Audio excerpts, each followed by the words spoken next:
apologise for any background noise. The washing machine is on downstairs.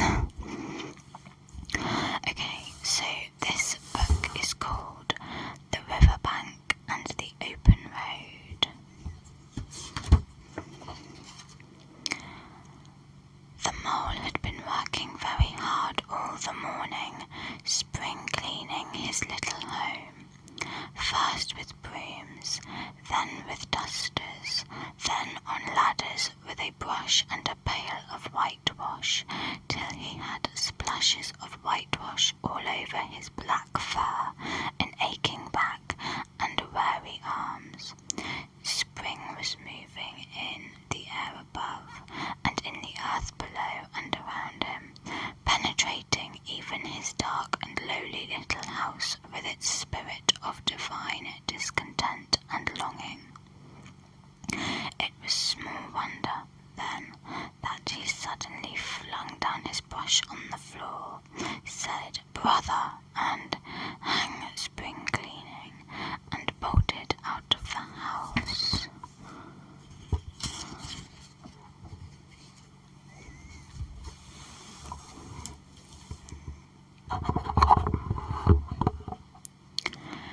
He scraped and scratched and scrabbled and scrooged, working busily with his little paws and muttering, up we go, till at last, pop, his snout came out into the sunlight, and he found himself rolling in the warm grass of a great meadow. "This is fine," he said to himself. "This is better than whitewashing." And he jumped off all his 4 legs at once, in the joy of living and the delight of spring without its cleaning. He thought his happiness was complete, when, as he meandered aimlessly along, suddenly he stood by the edge of a full-fed river. Never in his life had he seen a river before. All was a shake and a shiver, glints and gleams and sparkles, rustle and swirl, chatter and bubble. The mole was bewitched. As he sat on the grass, a dark hole in the bank opposite, just above the water's edge, caught his eye. Then, as he looked, a small face appeared, a little brown face with whiskers. It was the water rat. "Hello, Mole," he said. "Would you like to come over?" "Oh, it's all very well to talk," said the mole rather pettishly, he being new to riverside life and its ways. The rat said nothing, but stepped into a little boat which the mole had not observed, and sculled smartly across. "Now then, step lively," he said, holding up his forepaw as the mole stepped gingerly down, and the mole, to his surprise and rapture, found himself seated in the stern of a real boat. "Do you know," he said, "I've never been in a boat before in all my life." "What?" cried the rat, open-mouthed. "Never been in a... You never... Well, what have you been doing then?" "Is it so nice as all that?" asked the mole shyly. "Nice? It's the only thing," said the water rat solemnly. "Believe me, my friend, there is nothing half so much worth doing as messing about in boats. Look here, supposing we drop down the river together and have a long day of it." The mole waggled his toes from sheer happiness. "What a day I'm having," he said. "Let us start at once." "Hold hard a minute then," said the rat, and climbed up into his hole above. He reappeared with a fat wicker luncheon basket. "What's inside it?" asked the mole, wriggling with curiosity. "There's cold chicken inside it," replied the rat briefly. Cold tongue, cold ham, cold beef, pickled Herkins salad, French rolls, cress sandwiches, potted meat, ginger beer, lemonade, soda water. Oh, stop, stop, cried the mole in ecstasies. This is too much. Do you really think so? Inquired the rat.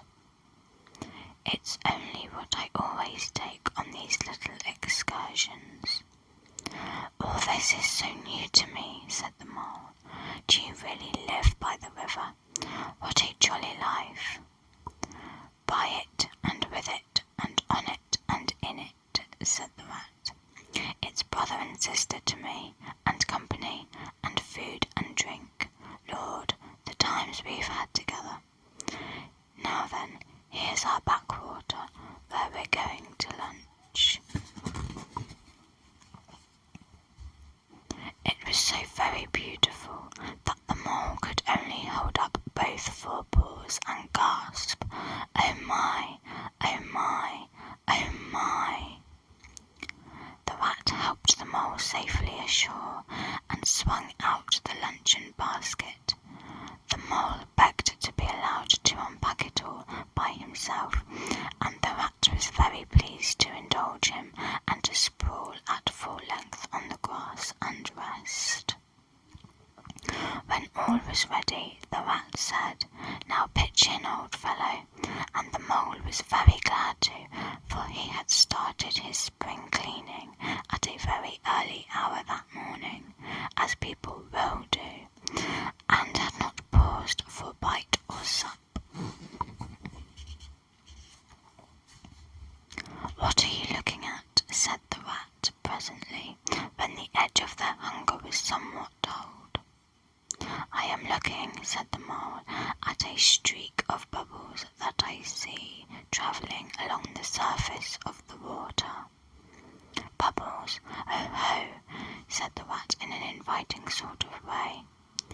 A broad glistening muzzle showed itself above the edge of the bank, and the otter hauled himself out and shook the water from his coat. "Greedy beggars," he observed, making for the provender. "Why didn't you invite me, Ratty?" "This was an impromptu affair," explained the rat. "By the way, my friend, Mr. Mole." "Proud, I'm sure," said the otter, and the two animals were friends forthwith. "Such a rumpus everywhere," continued the otter. "All the world seems out on the river today. Toad's out in his brand new boat, new dogs, new everything." The two animals looked at each other and laughed. "Once it was nothing but sailing," said the rat. "Then he tired of that and took to punting. Last year it was houseboating. We all had to go and stay with him in his houseboat and pretend we liked it. It's all the same, whatever he takes up, he gets tired of it and starts on something fresh." "Such a good fellow too," remarked the otter, "but no stability, especially in a boat." From where they sat they could get a glimpse of the main stream, and just then a boat flashed into view, the rower, a short, stout figure, splashing badly and rolling a good deal, but working his hardest. The rat stood up and hailed him, but Toad, for it was he, shook his head and settled sternly to his work. "He'll be out of the boat in a minute if he rolls like that," said the rat, sitting down again. "Of course he will," chuckled the otter. Just then an errant mayfly swerved past. There was a swirl of water and a cloop as the mayfly disappeared. So did the otter. "Well, well," said the rat, "I suppose we ought to be moving. I wonder which of us had better pack the luncheon basket." He did not speak, as if he was frightfully eager for the treat. "Oh, please let me," said the Mole. So, of course, the Rat let him. The afternoon sun was getting low as the Rat sculled gently homeward in a dreamy mood. The Mole was full of lunch and already quite at home in a boat, so he thought. Presently he said, "Ratty, please, I want to row now." The Rat shook his head with a smile. "Not yet," he said. "Wait till you've had a few lessons. It's not so easy as it looks." The Mole was quiet for a minute or two, but he began to feel more and more jealous of Rat. He jumped up and seized the sculls so suddenly that Rat was taken by surprise and fell backwards off his seat with his legs in the air. The triumphant Mole took his place, flung his sculls back with a flourish, and made a great dig at the water. He missed the surface altogether. His legs flew up above his head, and sploosh, over went the boat. Oh my, how cold the water was, and oh, how very wet it felt. Then a firm paw gripped him by the back of his neck. It was the Rat, and he was laughing. He propelled the helpless Mole to shore, and set him down on the bank, a squashy, pulpy lump of misery. The dismal Mole, wet without and ashamed within, trotted about till he was fairly dry, while the Rat recovered the boat and dived for the luncheon basket. As they set off again, the Mole said in a very low voice, "Ratty, my friend, I am very sorry indeed for my foolish conduct. My heart quite fails me when I think how I might have lost that beautiful luncheon basket. Will you forgive me?" "That's all right, bless you," responded the Rat cheerily. "What's a little wet to a water rat? Don't you think any more about it. And look here, I really think you had better come and stop with me for a little time. I'll teach you to row and to swim, and you'll soon be as handy on the water as any of us." The Mole was so touched that he could find no voice to answer, and he had to brush away a tear or two with the back of his paw. When they got home, the Rat made a bright fire in the parlour and planted the Mole in an armchair in front of it. Then he fetched down a dressing gown and slippers for him and told him river stories until supper time. Supper was a most cheerful meal, but shortly afterwards a terribly sleepy Mole had to be escorted upstairs by his considerate host to the best bedroom, where he soon laid his head on his pillow in great peace and contentment. The day was only the first of many similar ones for the Mole, each of them longer and fuller of interest as the ripening summer moved onward. He learnt to swim and to row, and entered into the joy of running water. One bright summer morning, the Rat was sitting on the river bank, singing a little song. "Ratty," said the Mole suddenly, "if you please, I want to ask you a favour. Won't you take me to call on Mr. Toad? I've heard so much about him, and I do want to make his acquaintance."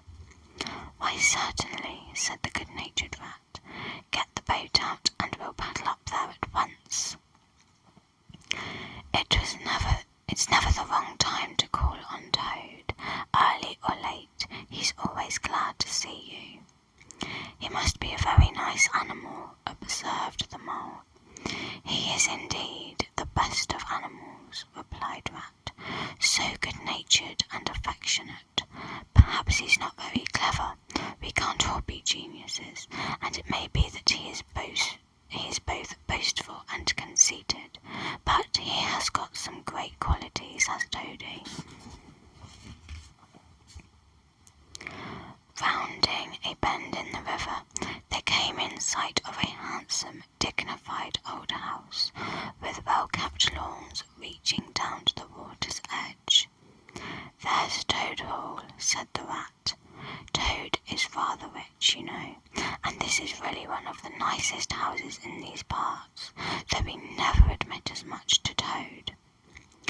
They disembarked and strolled across the flower-decked lawns in search of Toad, whom they found resting in a wicker garden chair with a preoccupied expression of face and a large map spread out on his knees. "Hooray!" he cried, jumping up on seeing them. "This is splendid!" He shook the paws of both of them warmly, never waiting for an introduction to the Mole. "You don't know how lucky it is you're turning up just now." "Let's sit quiet a bit, Toady," said the Rat, throwing himself into an easy chair, while the Mole took another by the side of him and made some civil remark about Toad's delightful residence. "Finest house on the whole river," cried the Toad boisterously, "or anywhere else for that matter," he could not help adding. Here the Rat nudged the Mole. The Toad saw him do it, and turned very red. Then Toad burst out laughing. "All right, Ratty," he said, "it's only my way, you know. Now look here, you've got to help me. It's most important." "It's about your rowing, I suppose," said the Rat with an innocent air. "You're getting on fairly well, though you splash a good bit still." "Oh, pooh, boating," interrupted the Toad in great disgust. "I've given that up long ago. No, I've discovered the real thing, the only genuine occupation for a lifetime. I propose to devote the remainder of mine to it. Come with me, dear Ratty, and your friend also, and you shall see what you shall see." He led the way to a stable yard, and there, drawn out of the coach-house, they saw a gypsy caravan, shining with newness, painted a canary yellow, picked out with green and red wheels. "There you are," cried the Toad, struggling and expanding himself. "There's real life for you. The open road, the dusty highway, here today, up and off to somewhere else tomorrow. Travel, change, interest, excitement, the whole world before you. And mind, this is the finest caravan of its sort that was ever built. Come inside and look at the arrangements. Planned them all myself, I did." It was indeed very compact and comfortable. The Mole was tremendously excited and followed him eagerly up the steps. The Rat only snorted. "All complete," said the Toad triumphantly. "You see, everything you can possibly want. Letter paper, bacon, jam, cards and dominoes. You'll find," he continued, as they descended the steps again, "that nothing whatever has been forgotten when we make our start this afternoon." "I beg your pardon," said the Rat slowly, "but did I overhear you say something about we and start and this afternoon?" "Now, dear good old Ratty," said the Toad imploringly, "you know you've got to come. I couldn't possibly manage without you. I want to show you the world." "I don't care," said the Rat doggedly. "I'm not coming, and that's flat. And Mole's going to do as I do, aren't you, Mole?" "Of course I am," said the Mole loyally. "All the same, it sounds as if it might have been rather fun," he added wistfully. Poor Mole. He had fallen in love with the canary-coloured cart and all its little fitments. The Rat wavered. "Come and have some lunch," said Toad, "and we'll talk it over." During luncheon, the Toad painted the prospects of the trip and the joys outside in such glowing colours that the mole could hardly sit in his chair for excitement. Somehow it soon seemed taken for granted by all three of them that the trip was a settled thing, and the rat allowed his good nature to override his personal objections. He could not bear to disappoint his two friends.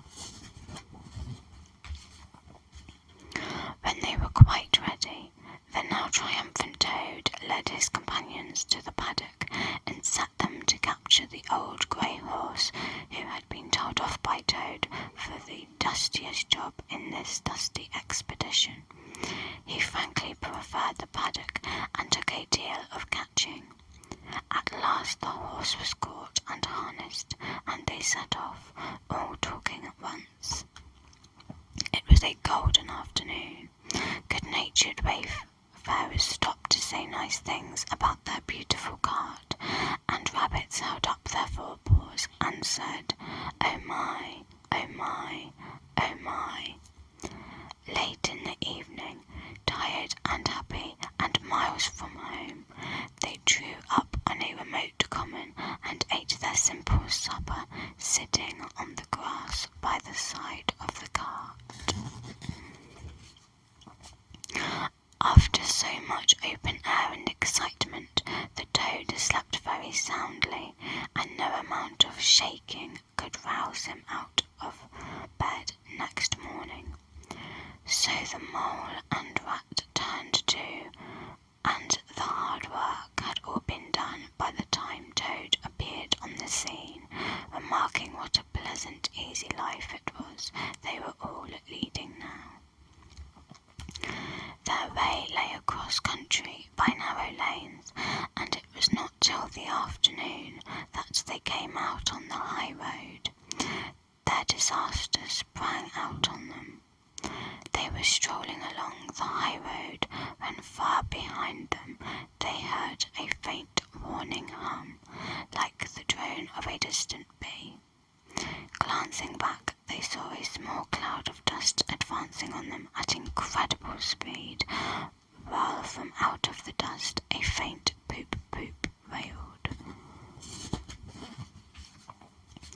In an instant the peaceful scene was changed, and with a blast of wind and a whirl of sand that made them jump for the nearest ditch, it was on them.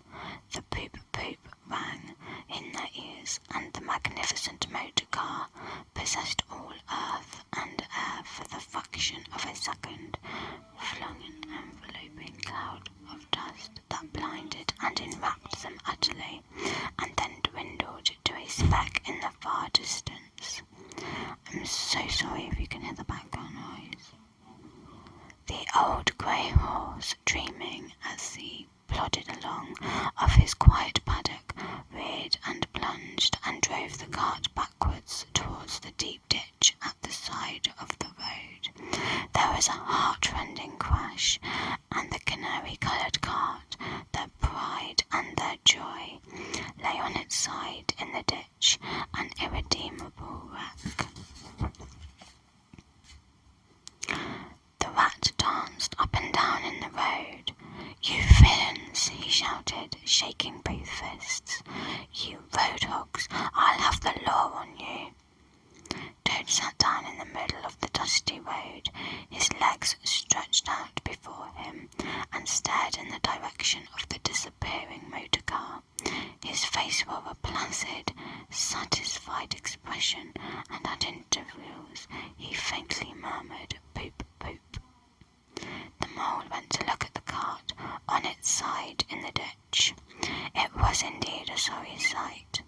The rat came to help him, but their united efforts were not sufficient to right the cart. "Hi, Toad," they cried, "come and bear a hand, can't you?" The Toad never answered a word or budged from his seat in the road. "Glorious, stirring sight," he murmured. "The real way to travel.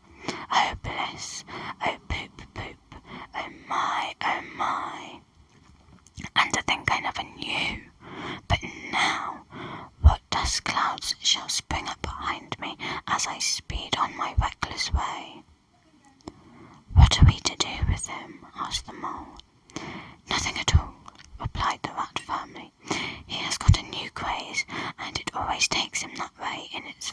rage.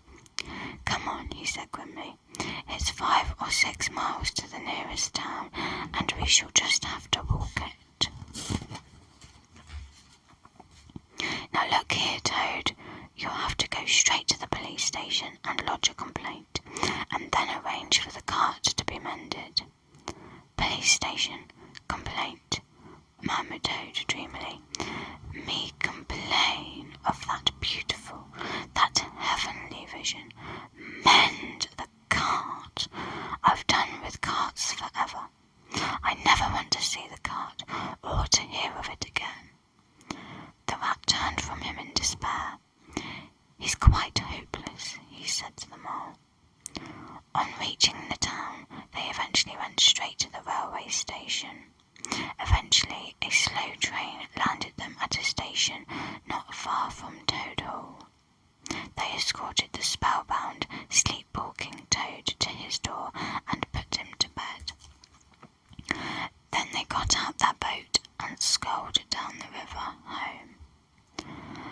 The following evening, the Mole was sitting on the bank fishing when the Rat came strolling along to find him. "Heard the news," he said. "There's nothing else being talked about all along the river bank.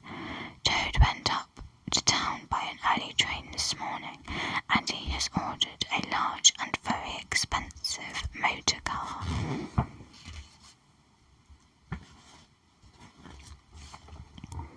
Okay, that is all for this video.